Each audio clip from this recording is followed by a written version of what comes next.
நம்மள நிறைய பேருக்கு தெரியும், கொஞ்ச நாளைக்கு முன்னாடி இந்தியாவும் அமெரிக்காவும் MQ-9B அப்படின்னு சொல்லக்கூடிய ட்ரோன் ஒப்பந்தத்தில் கையெழுத்து போட்டிருக்காங்க அப்படின்னு. இந்த ஒப்பந்தத்தின்படி 2029 வருஷத்திலிருந்து 31 ட்ரோன் அப்படின்றது ஜெனரல் அட்டாமிக் நிறுவனத்தின் மூலமாக நமக்கு ஒப்படைக்கப்படும். இந்த ட்ரோன் டீல் ஆரம்பித்ததுலேருந்து இதுக்கு பின்னாடி பல சர்ச்சைகள் இருந்துச்சு. நம்மளோட சேனலில் இதை பற்றி பேசியிருப்போம். அதாவது ஹெஸ்புல்லா மற்றும் ஹவுத்திஸ் இந்த ட்ரோனை பல தடவை மிடில் ஈஸ்டில் சுட்டு தள்ளிக்கிட்டு இருக்காங்க. அப்படிப்பட்ட இந்த ட்ரோனை கிட்டத்தட்ட $3.1 பில்லியன் கொடுத்து நம்ம வாங்கணுமா அப்படின்றது ஒரு மிகப்பெரிய கேள்வியாக எழும்பியிருக்கு.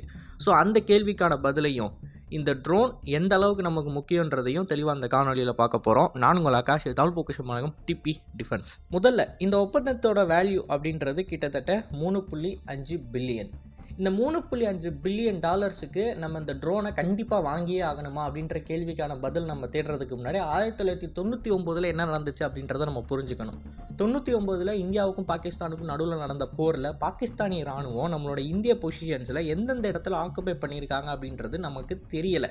அதை தெரிஞ்சுக்கணும் அப்படின்னு நம்ம முயற்சி பண்ணுறப்ப அதனால் ஏகப்பட்ட வீரர்கள் நம்ம உயிரிழக்க வேண்டியது இருந்துச்சு. கடைசியில் MiG-21 அப்படின்னு சொல்லக்கூடிய நம்மளோட போர் விமானத்தின் மூலமாக அந்த பைலட் கையில் ஹேண்டிகேமை வச்சு ரெக்கார்ட் பண்ணி எந்தெந்த பகுதிகளில் வீரர்கள் இருக்காங்க அப்படின்றத தெரிஞ்சுக்கிட்டு அதுக்கேற்ற மாதிரி நம்மளோட இராணுவ நடவடிக்கையை பண்ணோம். இப்போ இந்த ஒரு இன்சிடென்ட் அப்படின்றது கிளியர் கட்டாக நமக்கு எதை சொல்லுச்சு அப்படின்னா, இந்த பாகிஸ்தானிய இராணுவ வீரர்கள் அவங்களோட ட்ரூப்ஸை நகர்த்தி இந்த மலைக்குன்றை ஆக்குப்பை பண்ணி நம்மளோட வீரர்கள் சம்மர் வந்ததுக்கப்புறமா, அதாவது வெயில் காலம் வந்ததுக்கப்புறமா அந்த மலைக்குன்றை நோக்கி போகிறப்ப தான் தெரிஞ்சிச்சு.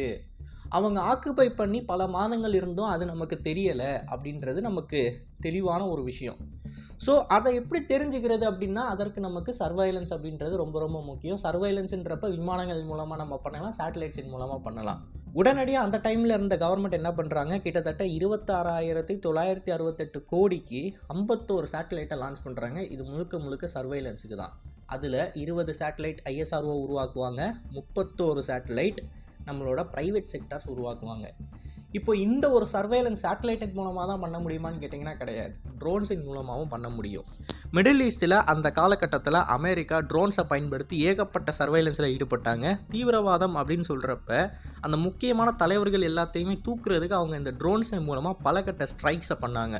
ஒபாமா அட்மினிஸ்ட்ரேஷனில் ட்ரோன் ஸ்ட்ரைக் அப்படின்றது ஒரு பெரிய ட்ரெண்டிங்கான வார்த்தை அப்படின்னு கூட சொல்லலாம். அந்த அளவுக்கு முக்கியமான தலைகள் எல்லாத்தையுமே ட்ரோனை பயன்படுத்தி தூக்கியிருக்காங்க.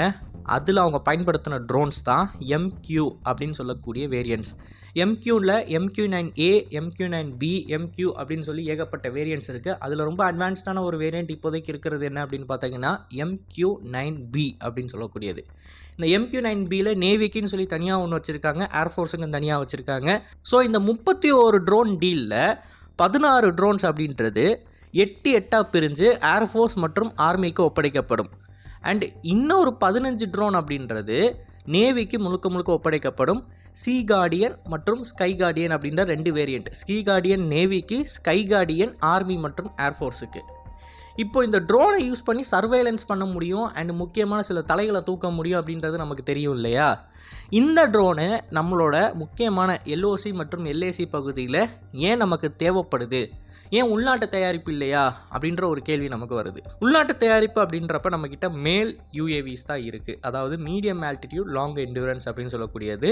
உயரம் அதிக உயரத்தில் பறக்காது, மீடியமான ஆல்டிடியூடில் தான் பறக்கும். ஆனால் என்டூரன்ஸ் அப்படின்றது ரொம்ப அதிகமாகவே இருக்கும். இந்த ஒரு மேல் கேட்டகரியில் ஹெர்மிஸ் 900 ட்ரோனை பேஸாக வச்சு நம்ம உள்நாட்டில் உருவாக்கிக்கிட்டு இருக்கிற ட்ரோனை ஆல்ரெடி நம்ம பயன்படுத்திக்கிட்டு தான் இருக்கோம். பட் ஹை ஆல்டிடியூட், அதாவது ஹேல் அப்படின்னு சொல்லக்கூடிய ட்ரோன் நமக்கு தேவைப்படுது இப்போது LOC LACயில். அதுக்கு முக்கியமான காரணம் அங்கே இருக்கிற மலைக்குன்றுகள் தான். ஏன்னா ஒவ்வொரு மலைக்குன்றும் உங்களுக்கு 14,000 அடி 17,000 அடிலாம் போகிறப்ப உங்களோட ட்ரோன் மீடியம் ஆல்டிடியூடில் பறந்துக்கிட்டு இருந்துச்சுன்னா இந்த மலைக்குன்றுகளுக்கு மேலே பறந்து அப்சர்வ் பண்ண முடியாது. ஸோ 30,000 அடி 40,000 அடி உயரத்தில் பறந்து அப்சர்வ் பண்ணக்கூடிய ஹை ஆல்டிடியூட் ட்ரோன்ஸ் தான் நமக்கு தேவை. இந்த ஒரு சூழ்நிலையை நம்ம பூர்த்தி பண்ணுறதுக்கு தான் MQ-9B ரீப்பர் ட்ரோன்ஸை நம்ம வாங்குகிறோம். ஏற்கனவே இந்திய கடற்படை ஒப்பந்தத்தின் அடிப்படையில் 1 வருஷத்துக்கு கான்ட்ராக்ட் போட்டு சி கார்டியன்ஸ் அப்படின்னு சொல்லக்கூடிய ட்ரோன்ஸை ஆப்ரேட் பண்ணிக்கிட்டு இருக்காங்க. அந்த ட்ரோன் பேஸ் அப்படின்றது நம்மளோட தமிழ்நாட்டில் தான் இருக்குது. இப்போ அந்த ட்ரோனை ஆப்ரேட் பண்ணி 1 வருஷத்துக்கு அப்புறமா அந்த கான்ட்ராக்ட் எக்ஸ்பைரி ஆனதுக்கப்புறமா மீண்டும் அதை ரெனியூ பண்ணாங்க இந்திய கடற்படை. ஸோ மீண்டும் ரெனியூ பண்ணுறாங்க அப்படின்னா அந்த ஆசெட் எந்த அளவுக்கு அவங்களுக்கு உதவிகரமாக இருந்திருக்கு அப்படின்றது இதில் நமக்கு தெளிவாக தெரியுது. ஸோ இந்த ஒரு குறிப்பிட்ட ட்ரோன் அப்படின்றது சர்வைலன்ஸில் நமக்கு ஒரு முக்கியமான டூலாக இருக்கும். அதுவும் குறிப்பாக மலைக்குன்றுகள் நிறையா இருக்கக்கூடிய எல்ஓசி எல்ஏசியில். இப்போது இந்த இடத்துல இன்னொரு விஷயத்தை நம்ம புரிஞ்சுக்கணும். ஹெஸ்புல்லா அப்புறம் ஹூத்திஸ்லாம் இந்த ட்ரோனை சர்வசாதாரணமாக சுட்டு தள்ளுறாங்களே, அப்போது என்ன $3.5 பில்லியன் வாங்கி இதில் என்ன பிரயோஜனம் இருக்குது அப்படின்னு சொல்லி நிறைய பேர் கேட்கலாம். இந்த இடத்துல நம்ம ஒரு விஷயத்தை தெளிவாக புரிஞ்சுக்கணும். இந்த ட்ரோன்கள் அப்படின்றது இது ஒன்றும் ஃபைட்டர் ஜெட்டு கிடையாது. இந்த ட்ரோனு ரொம்ப மெதுவாக தான் பறக்கும். இதை சுட்டு தள்ளணும் அப்படின்னா அது ஒன்றும் பெரிய காரியம்லாம் கிடையாது. எந்த ஒரு வான் பாதுகாப்பு அமைப்பாக இருந்தாலும் அதை பயன்படுத்தி இந்த ட்ரோனை சுட்டு தள்ள முடியும். சர்வைலன்ஸ் ட்ரோன் அப்படின்னு எடுத்துக்கிட்டிங்கன்னா இப்போ உலகத்தில் இருக்கிற எல்லா ட்ரோனையுமே சுலபமாக சுட்டுத்தள்ள முடியும். ஸோ ஒரு ட்ரோன் வானத்தில் சுட்டுத்தள்ளப்படுது அப்படின்றதுனா அதை வச்சுக்கிட்டு அந்த ட்ரோனை மட்டம் தட்டுறது அப்படின்றது அது ஒரு பாயிண்ட்லெஸ்ஸான ஆர்கியூமெண்ட். ஒரு ட்ரோனோட வேலை என்ன அப்படின்னா சர்வைலன்ஸில் ஈடுபடுறது மட்டுமே, அண்ட் சில டார்கெட்டட் அசாசினேஷன்லையும் ஈடுபடலாம். அப்படி அது ஈடுபடுறப்ப மனித உயிரை காப்பாற்றணும். அதாவது அவங்க நாட்டோட பைலட்டோட உயிர் போகக்கூடாது. இந்த ட்ரோன் போனால் பிரச்சனை இல்லை. ஸோ எத்தனை ட்ரோனை அவங்க சுட்டுத்தள்ளினாலும் அது பிரச்சனையே கிடையாது. ஏன்னா அமெரிக்காவை பொறுத்த வரைக்கும் இது ஒரு பண செலவு, அவ்வளோதான். பணம் மட்டும்தான் செலவாகுது. அவங்க ஒரு ட்ரோனை சுட்டுத்தள்ளினாங்கன்னா இவங்க 10 ட்ரோனை கொண்டு வருவாங்க. ஆனால் ஒரு போர் விமானத்தை சுட்டுத்தள்ளினாங்கன்னா அங்கே பணம் மட்டும் செலவாகிறது இல்லை, அது கூடவே சேர்த்து ஒரு பைலட்டோட உயிரும் போகுது, ஒரு பெரிய ட்ரைனிங் ப்ராசஸ்ஸே அங்கே வேஸ்ட்டாக போகுது. ஸோ ட்ரோனை சுட்டுத்தள்ளுறதுலாம் ஒரு விஷயமே கிடையாது. And at the same time இன்னொரு விஷயத்தையும் புரிஞ்சுக்கணும். அமெரிக்கா மிடில் ஈஸ்டில் இந்த ட்ரோனை பிற நாடுகளுக்கு உள்ளே அனுப்புகிறாங்க. சிரியா, லெபனான், யமன் இந்த மாதிரி கண்ட்ரீஸுக்கு உள்ளே அனுப்புகிறாங்க. எதிரிகளோட ஏர்ஸ்பேஸுக்குள்ளே நுழைஞ்சு சர்வைலன்ஸ்லையும் டார்கெட்டட் அசாசினேஷன்லையும் ஈடுபடுது. ஸோ எதிரிகளோட ஏர்ஸ்பேஸுக்குள்ளே நுழைஞ்சா ஆப்வியஸாக அங்கே இருக்கிறவங்க இதை சுட்டுத்தள்ள ட்ரை பண்ணுவாங்க. பட் நம்ம இதை சர்வைலன்ஸுக்கு பயன்படுத்துகிறோம் அப்படின்றப்ப நம்ம எதிரிகளோட ஏர்ஸ்பேஸுக்குள்ளே இதை நுழைக்க மாட்டோம். ஈவந்தோ சீனா மற்றும் பாகிஸ்தான் இந்த ட்ரோனை ட்ராக் பண்ண முடிஞ்சாலோ, இந்த ட்ரோனை சுட்டுத்தள்ளக்கூடிய ஆயுதங்களை வச்சுருந்தாலோ, இந்த ட்ரோன் நம்மளோட ஏர்ஸ்பேஸுக்குள்ளே தான் சர்வைலன்ஸில் ஈடுபடும். இந்த ட்ரோனை அவங்களால சுட்டுத்தள்ள முடியாது இன்டர்நேஷ்னல் லா படி. ஸோ நம்ம பயன்படுத்துகிற இந்த சர்வைலன்ஸ் ரோலுக்கெலாம் இந்த ட்ரோனு அந்த ட்ரோனை பாதுகாத்துக்கணும் அப்படின்ற அவசியமே கிடையாது. போர் வர்றதுக்கு முன்னாடி எதிரிகளோட மூவ்மெண்ட் எந்தெந்த இடத்த எப்படி இருக்குது, ஒரு எதிரி அவனோட பேஸில் எத்தனை ஆர்மி சோல்ஜரை வச்சுருக்கான், அண்ட் அங்கே ஹெவி எக்யூப்மெண்ட்ஸ் எத்தனை இருக்குது, இந்த மாதிரியான தகவல்கள் இன்ஃபர்மேஷனை தெரிஞ்சுக்கிறதுக்காண்டி சர்வைலன்ஸில் ஈடுபடுற இந்த ட்ரோனை யாருமே சுட்டுத்தள்ள மாட்டாங்க உலகத்தில் இருக்கிற இன்டர்நேஷ்னல் லா படி. அதுபடி தான் இயங்கிக்கிட்டு இருக்கோம். ஈவன் பாகிஸ்தான் கூட நம்மளோட ஹெர்மிஸ் 900 ட்ரோன் பேஸ்டு ஒரு உள்நாட்டு ட்ரோன் வச்சுருக்கோம் பார்த்தீங்களா மேலில், அந்த மேல் ட்ரோனை கொஞ்சம் வருடங்களுக்கு முன்னாடி சுட்டுத்தள்ளினாங்க. அப்படி சுட்டுத்தள்ளப்போ அவங்க சொன்ன காரணன்றது மேல் ட்ரோன் வந்து எங்களோட டெரிட்டரிக்குள்ளே வந்துடுச்சு, அதனால நாங்கள் சுட்டுத்தள்ளணும் அப்படின்னாங்க. அந்த ட்ரோனோட உதிரி பாகங்களை அவங்களோட ஆர்மி ஹெட் குவார்ட்டர்ஸில் கூட வச்சுருப்பாங்க. ஸோ இதோட கான்செப்ட் என்ன அப்படின்னு பார்த்தீங்கன்னா, இதை சுட்டுத்தள்ள முடியுமா முடியாதா அப்படின்றதுலாம் கிடையாது. ஒரு மனுஷன் ஒரு விமானத்தில் பறக்கிறான் அப்படின்னா அந்த மனுஷனால் ஒரு 3லேருந்து 4 மணி நேரம் மட்டும்தான் சர்வேலன்ஸில் ஈடுபட முடியும். அதுக்கப்புறம் அந்த மனுஷன் ரிட்ரீட் பண்ணி ஆகணும். அண்ட் இந்த விமானம் அப்படின்றது ரொம்ப பெருசாக இருக்கும். அந்த விமானத்துக்கான செலவு அப்படின்றது அதிகமாக இருக்கும். சப்போஸ் எதிரியோட மூவ்மெண்ட் அதிகமாக இருக்குது, அந்த டெரிட்டரிக்கு உள்ளே போய் நம்ம சர்வேலன்ஸில் ஈடுபட்டாகணும் அப்படின்னா அந்த விமானியை அனுப்ப முடியாது. ஏன்னா அது ஒரு சூசைட் மிஷினு. அந்த விமானத்தை சுட்டு தள்ளிட்டாங்க அப்படின்னா விமானி இறந்து போயிடுவார். ஸோ இந்த சமயத்தில் நம்ம ட்ரோன் வச்சுருந்தோம் அப்படின்னா ரிஸ்க் எடுத்து அனுப்பலாம். ட்ரோனை நீங்கள் சுட்டு தள்ளலாம்னு பரவாயில்ல, எனக்கு உங்களோட இன்ஃபர்மேஷன் கிடைச்சா போதும் அப்படின்னு. ஸோ ஒரு ட்ரோனோட பர்பஸ் அப்படின்றது இதுதான்.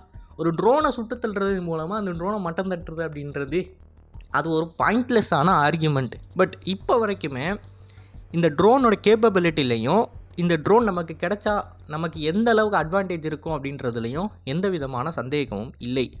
ஆனால் 2029 வருஷம்தான் இந்த ட்ரோன் நமக்கு வரப்போகுது அப்படின்றப்ப நம்ம இவ்வளவு தூரம் காசு செலவு பண்ணி வெளிநாடுகளில் இருந்து இதை இம்போர்ட் பண்ணுறதுக்கு நம்ம உள்நாட்டில் நம்மளோட ஹெல் யூஏவிஸை டெவலப் பண்ணலாமே அப்படின்றது தான் என்னுடைய ஒரு கேள்வியாக இருக்கிறது. அண்ட் எனக்கு இந்த டீலை பொறுத்த வரைக்கும் $3.1 பில்லியன் வெளிநாடுக்கு போகுதே அப்படின்றது மட்டும்தான் கன்சர்னாக இருக்கே தவிர இந்த ட்ரோனோட கேப்பபிலிட்டிலேயோ இந்த ட்ரோனால் நமக்கு கிடைக்கக்கூடிய பயன்கள்லேயோ எனக்கு சந்தேகம் இல்லை. என்னோட ஒரே கன்சர்ன்ன்றது $3.1 பில்லியன் அமெரிக்காவுக்கு போகுது அப்படின்றது மட்டும்தான். ஸோ என்னோட கருத்தை தாண்டி நீங்கள் என்ன நினைக்கிறீங்க இந்த ட்ரோன் டீலை பற்றி அப்படின்ற உங்களோட கருத்துக்களை மறக்காமல் கமிஷனில் பதிவிடுங்க. அண்ட் டெக்னாலஜிக்கல் வைஸ் உலகத்தில் ஹேல் அப்படின்ற கேட்டகரியில் MQ-9B அப்படின்றது தான் டாப் ஆஃப் த லைன். நீங்கள் அட்டாக்குக்கு பயன்படுத்தினாலும் சரி, சர்வேலன்ஸுக்கு பயன்படுத்தினாலும் சரி, இதில் இருக்கிற sensors and weapons top of the line drone. இதை தாண்டி வேறு யார்கிட்ட எந்த ட்ரோனும் கிடையாது. ஸோ இதையும் நம்ம மனசில் வச்சுக்கணும். பட் என்னால் ஏற்றுக்கவே முடியாதுன்னா $3.1 பில்லியன் இன்னொரு கண்ட்ரி கொடுக்கறது, அதுவும் 2029க்கு. இன்னும் அதுக்கு 4 வருஷம் இருக்குது. இந்த 4 வருஷத்தில் நம்ம உள்நாட்டில் ஏதாவது ட்ரோனை டெவலப் பண்ணலாம். பட் ஏன் இப்படி பண்ணுறாங்க அப்படின்னு சொல்லி நமக்கு தெரியல. இதுக்கு பின்னாடி பல அரசியல் காரணங்கள் இருக்கலாம். ஸோ உங்களோட கருத்துக்களை மறக்காம விஷயங்களை பதிவு விடுங்க. அண்ட் இது போல் நிறையவே தகவலை தெரிஞ்சுக்கொள்ள டிவிடிஎஸ் பேஜை ஃபாலோ பண்ணிக்கோங்க. நல்லது இப்போ இருந்து நல்ல சமுதாயத்தை இருக்கும். நன்றி, வணக்கம்.